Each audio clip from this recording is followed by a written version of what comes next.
At my age, with no position of responsibility, someone as incompetent as you is not needed in our company. I have prepared a termination letter. We will provide severance.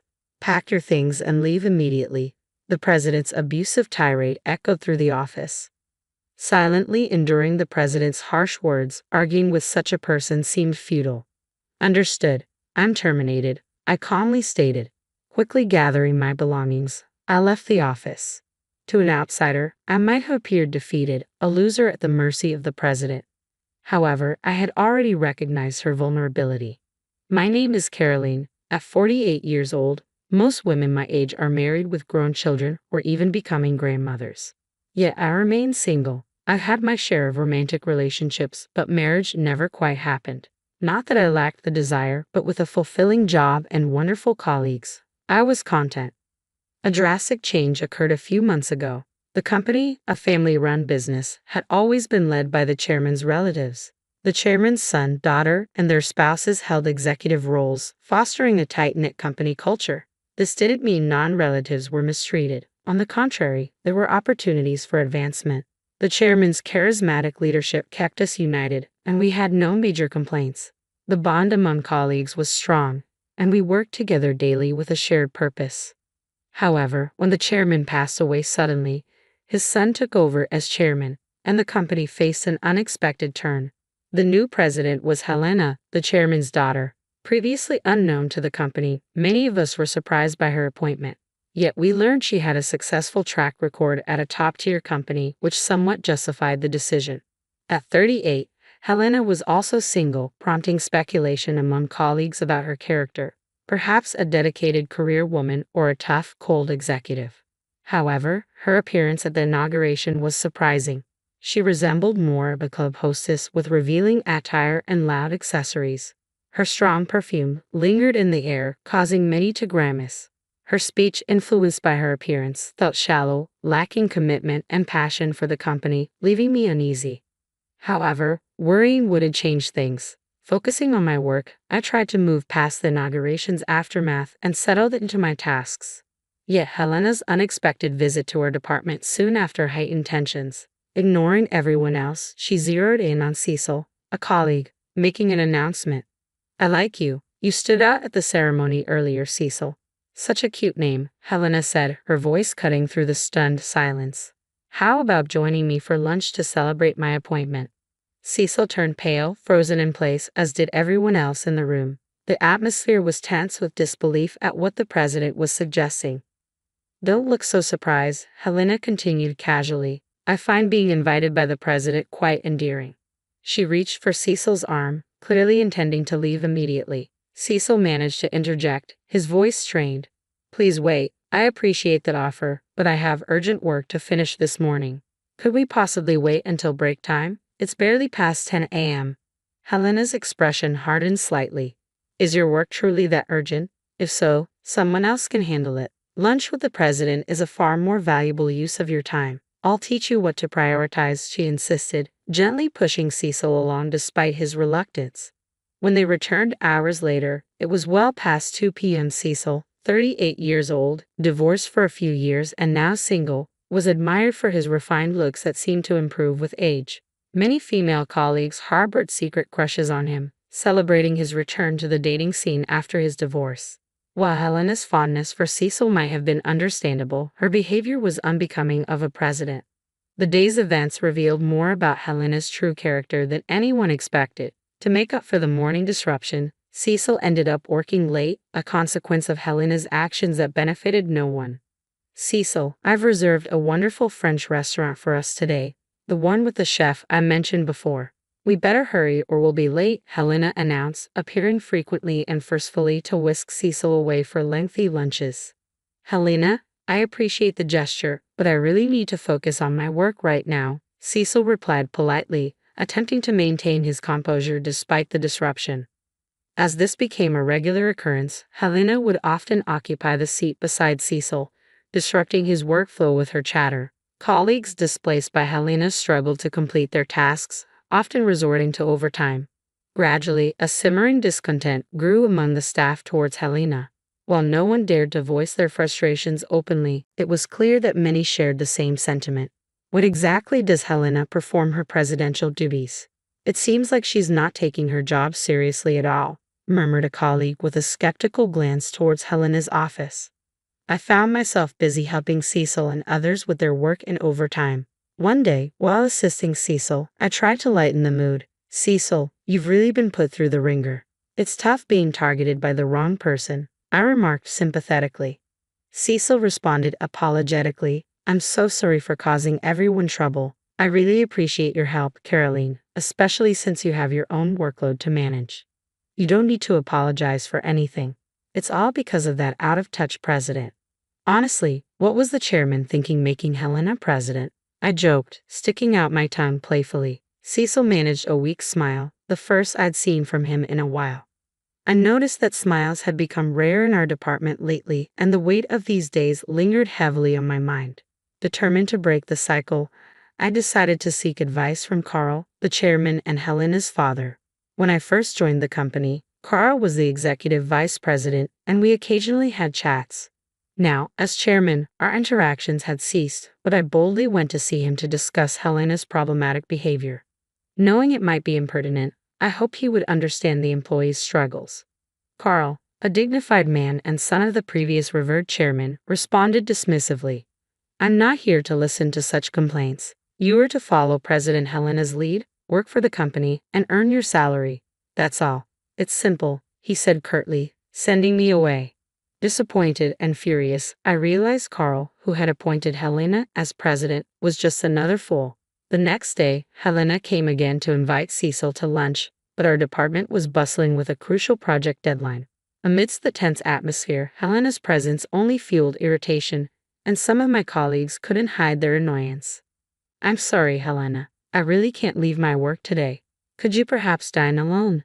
Cecil tried to decline politely. Helena insisted, it's fine, someone else will cover for you. Hey, you there, take over Cecil's work.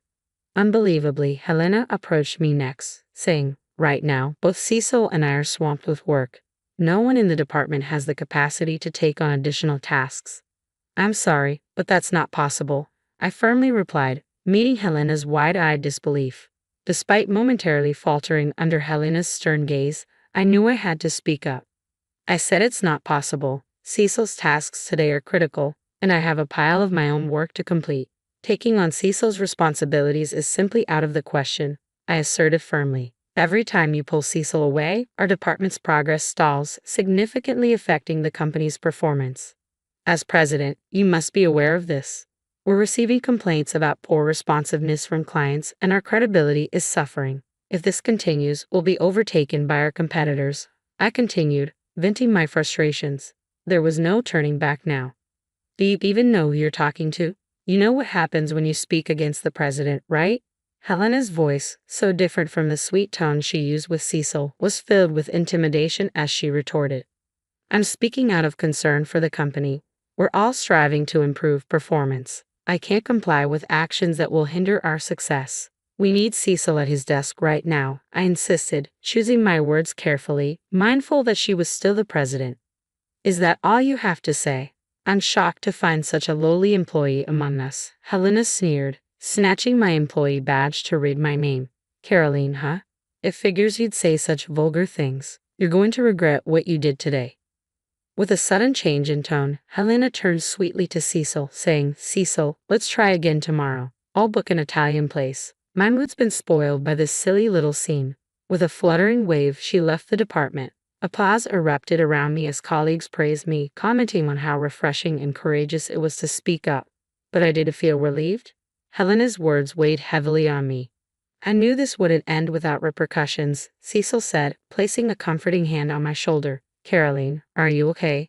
His concern was evident, and it warmed my heart. Are you okay, Caroline? I know you spoke up for all of us, but now you're in the president's sights. I'm on your side, though. If anything happens, I'll be here to protect you, he reassured me with strength in his voice. His strong reassurance lightened my heart slightly, and I felt grateful for such a supportive colleague. With these colleagues by my side, I felt ready to face whatever might come next. However, Helena's retaliation came sooner and more straightforwardly than I expected. She showed up in our department the very next day with a harsh tone and words that cut deep. You, at your age, with no significant position, not proficient at work, just getting older and more out of sight. Helena began sharply. How dare you talk back to me? Someone who has remained a mere employee all these years is not needed in this company. Frankly, you're an eyesore. You're fired as of today. Pack your things and leave. I was astounded by the abrupt and harsh dismissal. Fired? I echoed in disbelief. With rough breath, Helena pulled out a piece of paper. Yes, but it's not wrongful termination. Don't bother suing. Here's your termination letter, and we'll even pay severance. Now, hurry up and leave, she commanded dismissively. That's too much, President Helena. Caroline is indispensable to this company. Cecil stepped forward, fists clenched in determination. Helena scoffed, dismissing Cecil's stance. Cecil, you're mistaken if you think it's wise to side with such an incompetent woman. It seems you've been influenced by her because you've worked together for too long. How pitiful. She's a detriment to this company, and it's only right she's fired. I stood silently, absorbing Helena's verbal abuse. Arguing with someone like her was futile. If you say my presence is detrimental to the company, then I must accept my dismissal, I replied calmly. Quickly packing my belongings, I left the office. Though I couldn't suppress my intense anger, I was determined not to let this end here. I had already identified Helena's weakness. The next day, I welcomed the refreshing morning, had breakfast, and cleaned my house. Glancing at the clock as it struck 10 a.m., my phone rang. The company's number flashed on the screen. The caller was easy to guess. It must be Helena. Slowly, I answered. Caroline. Oh, thank goodness you picked up. Listen about the firing yesterday. It was just a joke. I never imagined you'd take it seriously and actually not show up today. I'll overlook your tardiness, so please come to the office as usual. Helena spoke in the same controlling tone she used with Cecil. You're so honest, Caroline, to take such a joke seriously. Helena's voice quivered slightly. It wasn't a joke. I have the signed termination letter. Does the company sign such things as a joke? If so, that's terribly irresponsible. I began firmly, staring directly at Helena. A president who flirts with male employees and publicly humiliates an employee is disgraceful. I want nothing more to do with such a company. Helena was speechless at my words, so I pressed further. I know everything that happened this morning in the office and that you'd come crying to me for help. I heard all about it from Cecil. Today was an especially important day for presenting our company's best product to a crucial client. Success would significantly boost our company, while failure would allow competitors to leapfrog us to industry leadership. Even Helena must have recognized this importance, attending the morning meeting to motivate everyone. She asked who was in charge of the presentation, but no one came forward, and the room fell silent. Of course, I was the presenter. When Helena realized this, she panicked. She asked if anyone else could handle the responsibility, but all she found were resignation letters from all employees upon hearing of my dismissal. Everyone had had enough of the company. Please, if you're there, Caroline, the presentation can still go ahead. We don't have much time before the meeting with the client. I'll double your salary, and you'll be treated as a director. Please come back, Helena pleaded hysterically, almost incomprehensibly. Unfortunately, I have no intention of returning. Please handle it yourself. As president, you haven't worked properly and have been chasing employees around, decreasing performance. I don't think you have the capacity to manage it, I said firmly before hanging up. I dismissed her further calls without hesitation. It would be interesting to see how she managed alone. That evening, Helena and Carl came to my house. As I cautiously opened the door, Helena began, I'm sorry. I'm so sorry. Please forgive us, they pleaded tearfully. Apparently, the presentation had been a disaster from the moment Helena arrived alone. The client must have been skeptical, and just minutes into the presentation, they stormed out, disgusted with Helena's incompetence. They said they'd reconsider if you were involved. Caroline, please, for the company's sake, come back, Helena pleaded. My anger erupted. For the company? How can you say that? You've disrupted employees' work, fired me for speaking up, and caused everyone to turn against you due to your arrogance. This is the result of your actions. Please leave. As I attempted to close the door, Helena sprang up. It's all because you interfered with my lunches with Cecil, embarrassing me in front of everyone. That's why I fired you. You got in the way of my lunches with Cecil. That's all it was. What a childish notion. I knew it, but hearing it directly from her made me feel sick. I'm begging you to come back. Suddenly, Helena lunged at me but was swiftly stopped by Cecil, who had come out of concern. Enough, please. I came because I was worried about Caroline, and I can't believe it's come to this, Cecil said, surprising both Helena and me.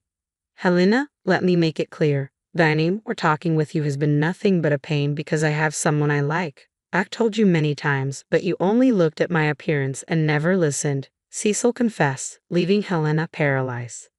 Caroline and the other employees who resigned have already found new jobs. A competing company looking to expand was thrilled to hire us all. Everyone is talented and they were delighted, I interjected firmly. Caroline and I are not coming back. You're the reason she was unfairly thrown out of the company. Please don't show up in front of us again. If you don't leave, we'll call the police. Helena tried to say something but was pulled away by Carl, who was also pale. He was the fool who appointed Helena president and dismissed my desperate pleas. There was no room for sympathy without supporting employees, and missing a great opportunity, the company's reputation plummeted, leading to bankruptcy. I am sorry to the wonderful predecessor, but once the predecessor was gone, it was only a matter of time before it came to this, I concluded sadly. Helena and Carl disappeared, buried under immense debt, living lives I don't even want to imagine. Meanwhile, Cecil and I began dating. The confession that I was the person he cared for came as a sweet surprise after years of working together. Our relationship evolved from trusted colleagues to partners. I'm grateful I didn't rush into marriage when I was younger, as I've now found the best partner later in life. Life is unpredictable. Maybe Cecil and I will get married. That's what I've been contemplating recently.